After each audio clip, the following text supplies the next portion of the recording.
और आस्था चैनल के माध्यम से, फेसबुक यूट्यूब के माध्यम से भगवान की पावन कथा को अपने घर बैठकर इंदौर की पवित्र पावन भूमि से, माहिल्या की गोद से शिव महापुराण की कथा को श्रवण कर अपने जीवन को धन्य बनाए।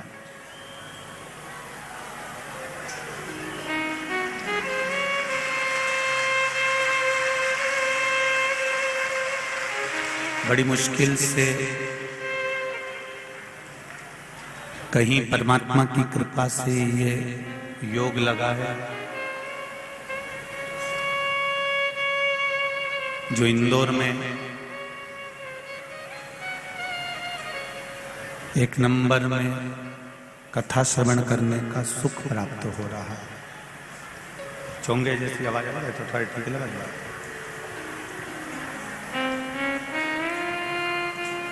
प्रभु कृपा से, प्रभु की उदारता से इस आत्मा और परमात्मा के मिलन का एक बिंदु शिव तत्व है।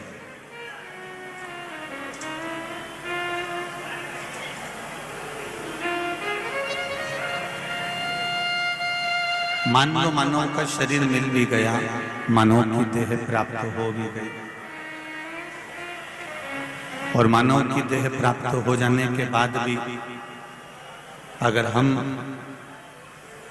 परमात्मा की अविरल भक्ति को प्राप्त नहीं कर सके तो फिर हमारा ये संसार सागर में आना तो व्यर्थ रहा। जैसे किसी तीर्थ में गए और किसी तीर्थ में जाने के बाद में, किसी तीर्थ में पहुंचने के बाद में आप बद्रीनाथ चले गए, जगन्नाथ चले गए, द्वारका जी चले गए, रामेश्वरम चले गए, या उज्जैन महाकाल की पावन धरा पर चले गए, पर वहां पहुंचने के बाद यदि आप अपने रिश्तेदारों से तो मिलकर आ गए, कुटुंब वालों से मिलकर आ गए, अपने परिचितों से मिलकर आ गए, पर देवाधिदेव महादेव के दर्शन नहीं करे, या बद्री विशाल भगवान के दर्शन नहीं करे, या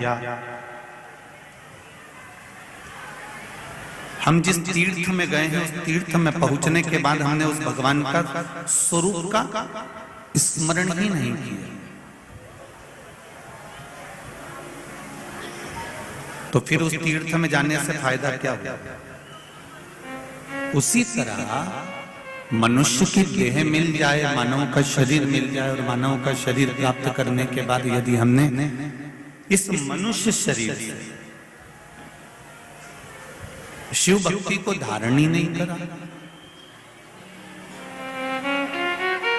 भगवान शंकर की अविरल भक्ति को हम पहचान ही नहीं पाए, शिव तत्व को हम जान ही नहीं पाए, तो फिर इस मानव शरीर को पाने से मतलब क्या होगा? 83,99,999 जन्म निकाले जाते हैं, तब जाकर यह 84 लाख नंबर का जन्म मनुष्य का प्राप्त होता है।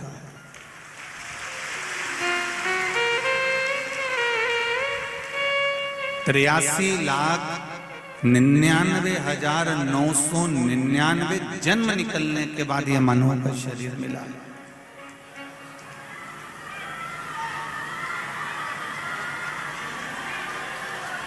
और 83,99,999 जन्म निकल जाने के बाद जब यह मानव का शरीर मिला, तो इस मानव के शरीर को प्राप्त करने के लिए जो 84 लाखवां जन्म मिला है, कोई यह जन्म साधारण नहीं, बड़ी मुश्किल से मिला हुआ है। मैंने तेरे ही भरोसे, ओ बाबा तेरे ही भरोसे, हवा बिच उड़ती जावांगी, बाबा डोर हटो छड़ी ना में कटी जावा।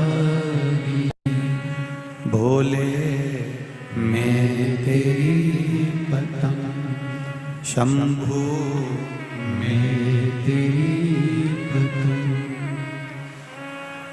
बाबा से ये निवेदन, अपनी चित्तवृत्ति को धारण करने के लिए, भगवत भजन को धारण करने के लिए, भगवत स्मरण को धारण करने के लिए, शिव भक्ति को धारण करने के लिए यह मानव की देह मिली।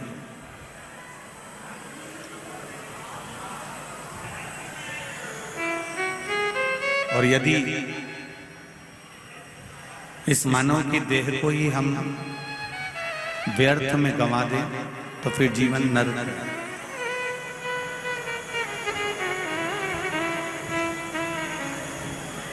पूरी जिंदगी निकल जाती है मनुष्य की यह जानने के लिए कि हमारा जन्म क्यों हुआ है। कोई आपसे पूछे कि आपका जन्म क्यों हुआ है, किस लिए पैदा हुआ है, किस लिए जन्म हुआ,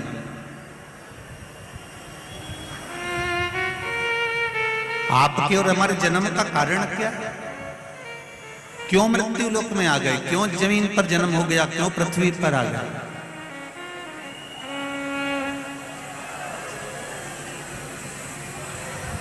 इस जन्म का कारण क्या है? तो उसका दो कारण हमने पहले भी वर्णन किया शिव महापुराण में कि मनुष्य के जन्म का दो कारण है।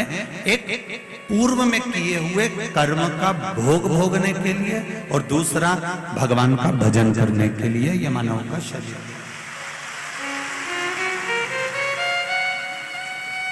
एक पूर्व के कर्म का भोग भोगिए। अगर आपने पूर्व में अच्छा कर्म करा है तो आपको आज अच्छा मिल गया। गौ माता को अगर एक रोटी दी है, गौ माता की सेवा करी है, किसी जिसको आप जानते ही नहीं, जिसको आप पहचानते ही नहीं, जिससे आप कभी मिले ही नहीं, उसको यदि तुमने एक लोटा पानी भी पिलाया है, उसका मुंह भी झूठा कराया है, तो ये निश्चित है कि हमारा जो जन्म अगला मिला है, इस जन्म में हमें भी कोई ना कोई सुख अवश्य प्रदान करेगा। ये निश्चित है।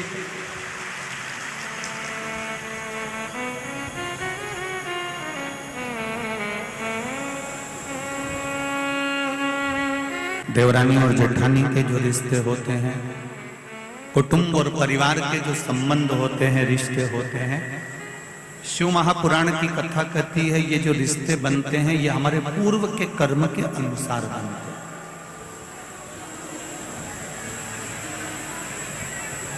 हमने किसी को साथ दिया है, हमने किसी की सेवा करी है, हमने किसी को एक पल के लिए भी अगर अच्छा करा है तो ये निश्चित है वो हमारी बहू बनकर हमारी सेवा 24 घंटे कर देती है। अगर हमने पूर्व में कर्म किया,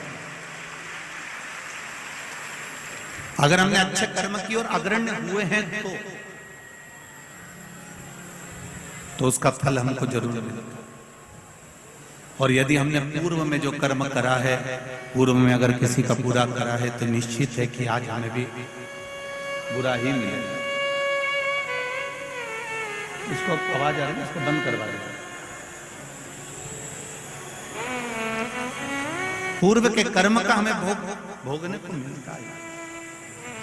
इसलिए आपको बारंबार पहले भी कहा, मत बुरे कर्म कर बंदे वरना पछताएगा, भगवान की आंखों से तू बच नहीं पाएगा, तू बच नहीं पाएगा। अरे ओ अज्ञानी मत करना दानी, तेरे कर्म का फल भी तू ही पाएगा, जैसा किया तूने तेरे आगे आएगा। मत बुरे कर्म कर बंदे, मत बुरे कर्म कर बंदे वरना पछताएगा, भगवान की आंखों से तू बच नहीं पाएगा, तू बच नहीं पाएगा। अरे ओ अज्ञानी मत करना, अरे अज्ञानी मत, अपने मन को, अपने चित्त को, अपने स्वभाव को, अपने हृदय को, अपने को स्वयं ही संजोना पड़ेगा। कोई दूसरा सुधारने वाला नहीं मिलेगा, ना दूसरा कोई सुधार पाएगा। एक पीने वाला जो व्यक्ति होता है ना, जो नशे में धुत होता है, उसको कोई कितना भी समझा दे मत पियो, बेकार है, क्यों पीते हो, बर्बाद हो जाओगे। पीने वाले व्यक्ति गटर में पड़े होते हैं, नाली में पड़े होते हैं, बेकार है। अब कितना भी समझा लो, उसके समझ में नहीं आएगा। समझ में कब आएगी? जब वो अपने हृदय से, अपने दिल से ये विचार कर ले कि जो मैं पी रहा हूं ये मेरे जीवन को और मेरे घर को और मेरे परिवार को बर्बाद कर रहा है, तो वो छोड़ दे, फिर छोड़ दे। पर यदि तुम खूब प्रेशर दे लो कि नहीं पीना है, तुझे बंद कर दूंगा और तुझे मुक्ति केंद्र में ले जाकर नशा मुक्ति केंद्र में रख दूंगा, तुझे यहाँ रख दूंगा, तुझे वहां रख दूंगा, पर जब तक वो भीतर से दृढ़ नहीं होगा, जब तक वो भीतर से दृढ़ता धारण नहीं करेगा, तब तक वो नहीं छोड़ सकता। काम, लोभ, आसक्ति, वासना, तृष्णा, ये सब तुम्हें भीतर से तोड़ना होगा।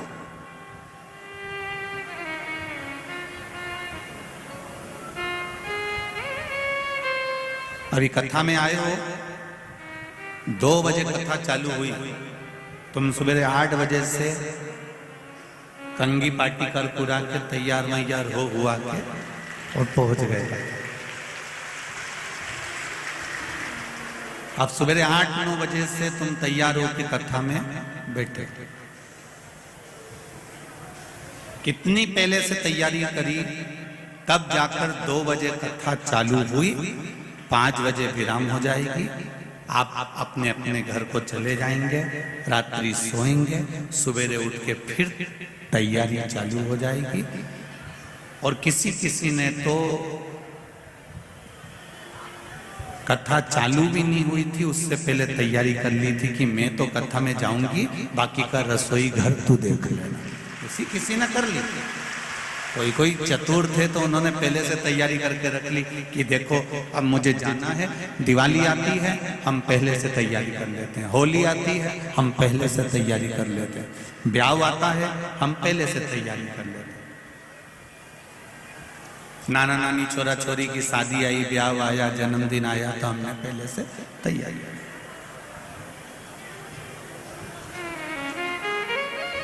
अब हमने पहले से तैयारी क्यों करी कि जब दरवाजे पर बारात आएगी, कोई काम आएगा, तो एकदम टेंशन नहीं आए, कोई परेशानी नहीं आए, कोई कष्ट नहीं आए।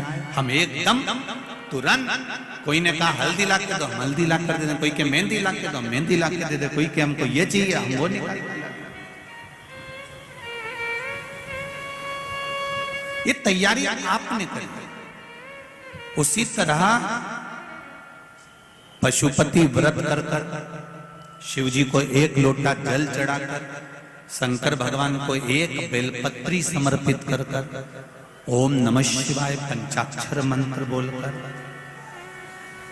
षडाक्षर मंत्र ओम नमः शिवाय बोलकर, श्री शिवाय नमस्तुभ्यम बोलकर, महामृत्युंजय मंत्र का जाप कर कर, गौरी शंकर बोलकर, भगवान शिव का जो तुम नाम जाप कर रहे हो, भगवान शंकर का जो तुम गुणगान कर रहे हो, शिव नाम में जो तुम डूबे हुए हो, शंकर की भक्ति में जो तुम डूबे हुए हो, 1 लोटा जल तुम शिव जी को समर्पित कर रहे हो, या किसी भी रूप में तुम शंकर भगवान की भक्ति कर रहे हो, तो ये विचार कर कर रखना, ये तुम्हारी उस समय की तैयारी है जिस समय पर तुम्हारे जीवन में कोई कष्ट आया तो तुम्हारा महादेव तुम्हारे सामने आकर खड़ा है।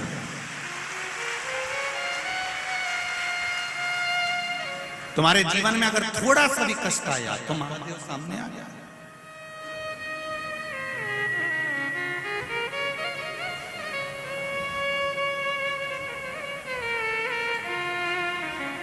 विपरीत परिस्थिति में शिव तुम्हारे साथ में है। एक पत्र आया है, देखिए।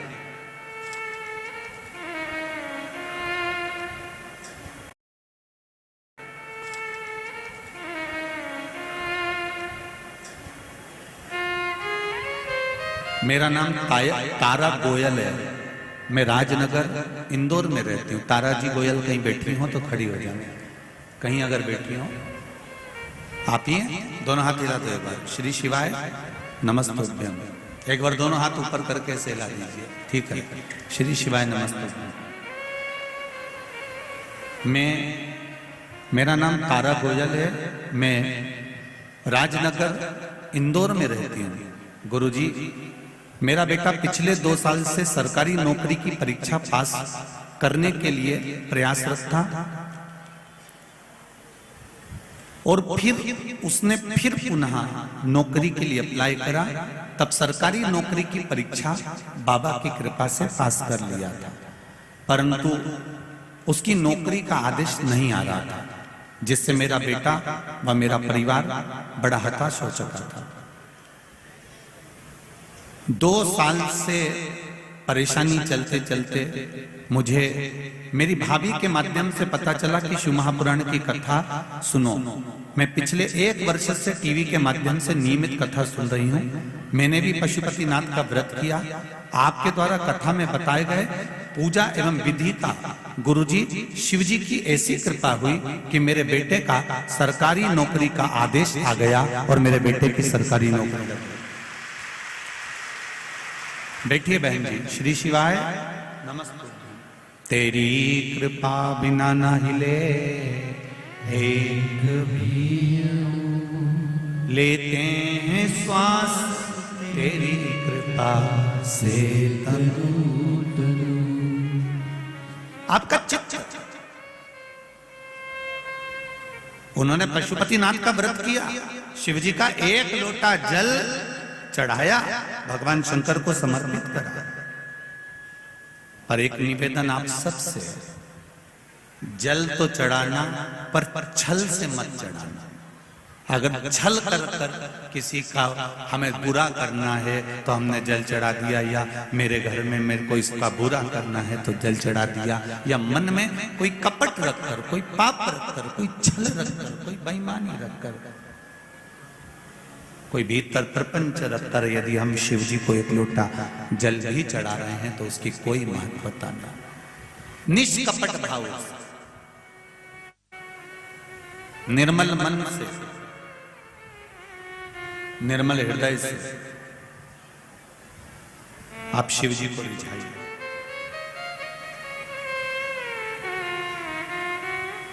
और जब निर्मल मन से आप भगवान का भजन करेंगे तो ये निश्चित है कि आपको वो कथा का रसतत्व प्राप्त होगा। आज शुक्ला परिवार विधायक श्री संजय जी शुक्ला जी की जो मित्र मंडली कथा करा रही है, इस कथा का मूल उद्देश्य है आपके जीवन में भगवान शंकर की अविरल भक्ति प्राप्त करना। ये संजय शुक्ला मित्र मंडली का एक उद्देश्य है।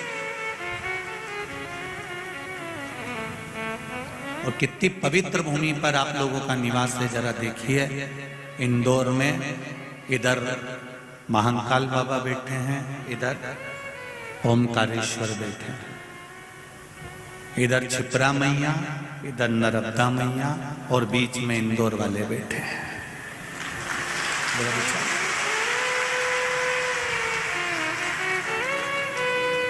हम सब दूर कहते हैं, आपने हमारी कथा में भी कई बार सुना होगा कि दुनिया में भोजन और भजन का अगर कहीं सुख है तो वो इंदौर की पवित्र धरा है।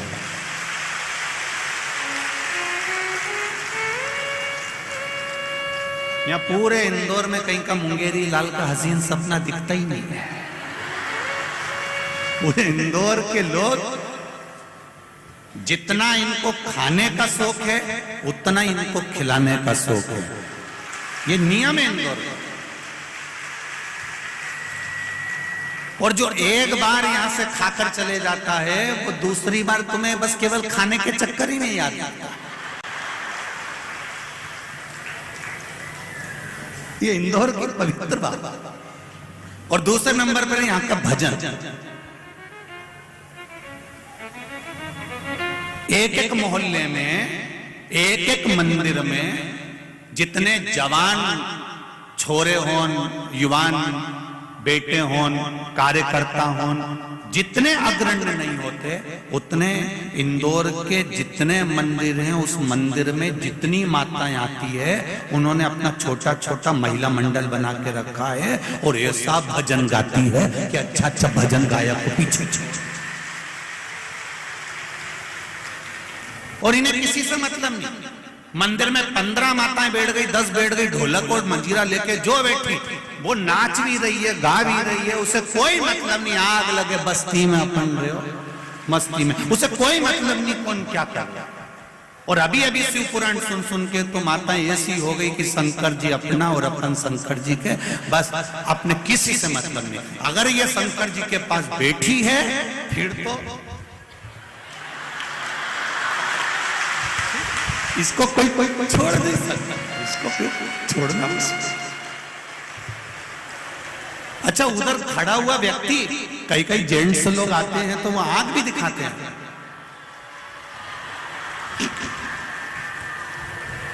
कई जेंट्स लोग आग भी दिखाते हैं। अच्छा, ये देख लेगी कि यहां खड़ा है तो भी कई फर्क नहीं पड़ेगी के, कोई फर्क नहीं। आग लगे बस्ती में, अपन मस्ती में। इनको लगता है मेरे महादेव मेरी जागीर है, तो शंकर जी भी कहते हैं मेरी जागीर मेरा भक्त है। ये निश्चित है, कोई मतलब।